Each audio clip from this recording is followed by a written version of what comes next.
Mais je bénis Dieu pour ce que Dieu permet encore de pouvoir se réunir dans les églises comme ça. Amen. Vous savez, mon cœur est dans la joie de revoir mes frères. Amen. Je vous souhaite une bonne année dans Amen. les choses de Dieu. Voilà, je ne veux pas dire mon témoignage, mais je veux dire comment le Seigneur m'a baptisé du Saint-Esprit. Moi, vous savez, ça fait depuis 2008 que je suis le Seigneur. En 2009, je suis passé par réseau de baptême. Et ma compagne, nous marchons dans les choses de Dieu. Et pendant un temps, vous savez, on a recherché le baptême du Saint-Esprit. J'ai recherché le baptême du Saint-Esprit. Et ça a duré 1 an ou 2, et je ne recevais pas le baptême du Saint-Esprit. Alors je ne comprenais pas pour quelle raison je ne recevais pas le baptême du Saint-Esprit. Mais un jour, semblable à une réunion comme celle-ci, j'étais assis comme ça à l'église juvénile devant. Et le pasteur, c'était le pasteur Mike, il prêchait et d'un coup il me regarde et il me fait... C'était une prophétie pour moi. Il dit, frère, comment veux-tu recevoir le baptême du Saint-Esprit si tu as des conflits avec tes frères? Amen. Sur le coup, j'ai rien dit. Mais après, quand je suis rentré chez moi, j'ai pensé à ça. Et ça travaillait mon cœur. Et en travaillant mon cœur, je savais d'où ça venait après. Alors, à lendemain, je suis allé voir le pasteur responsable de mon église. Et je dis, voilà, il faut aller voir tel frère. Parce que on s'est réconcilié, mais ce n'est pas une vraie réconciliation qu'on a eue. Et on est allé. Moi, dans mon cœur, quand je suis allé, ça a été une page tournée complètement.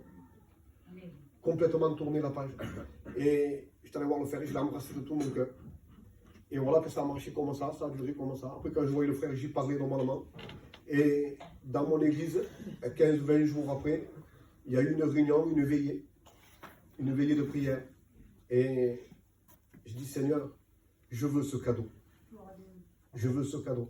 Alors, j'ai préparé mon cœur pendant tout ce temps à recevoir le baptême du Saint-Esprit. Et la journée, le jour est venu qu'il y avait la réunion. Et je ne vous dis pas la journée comment l'ennemi est venu pour m'empêcher. J'ai eu une journée de travail. Après, j'ai dû faire les commissions avec elle. En faisant les commissions avec elle, j'ai eu des problèmes avec les enfants. J'arrivais à la maison, c'était 8h et la réunion a commencé à 8h30. J'ai dit, je n'y vais pas, tant pis. Et je reçus une SMS d'un frère en me disant, viens, Dieu veut te baptiser du Saint-Esprit. Alors j'ai posé mon assiette, je me suis habillé et je suis parti dans l'église. Et quand je suis parti dans l'église, il y avait des frères.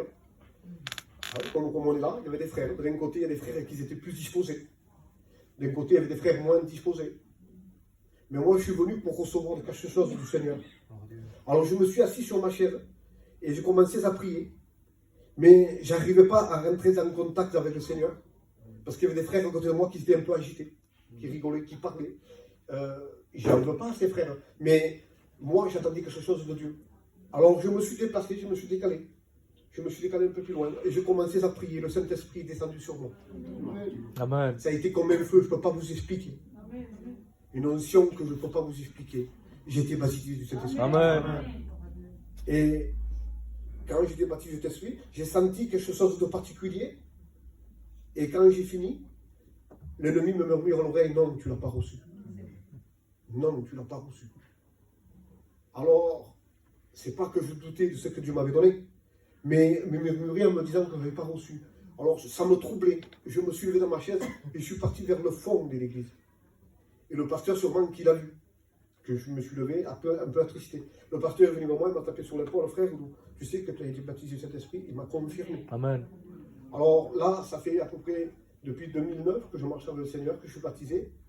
Je suis rempli de l'Esprit. Et pour les frères, pour les sœurs, qui n'ont pas encore le baptême du Saint-Esprit, soyez vrais avec le Seigneur. Soyez vrais avec le Seigneur. Soyez transparents avec le Seigneur. De toute façon, on n'a pas de temps à perdre, on connaît le temps qui passe. Alors, je pardonne, mon frère. Mais un pardon, mais attention, ne fais plus ça. Hein.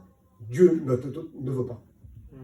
Ne veut pas ça. Il veut la vraie transparence. Amen. Si tu veux rentrer dans le royaume des cieux, si tu veux connaître, on connaît la parole de Dieu, la Bible, on la connaît. Si tu veux rentrer dans le royaume des cieux, sois transparent. Aime tes frères comme toi-même. Que Dieu vous bénisse. Amen.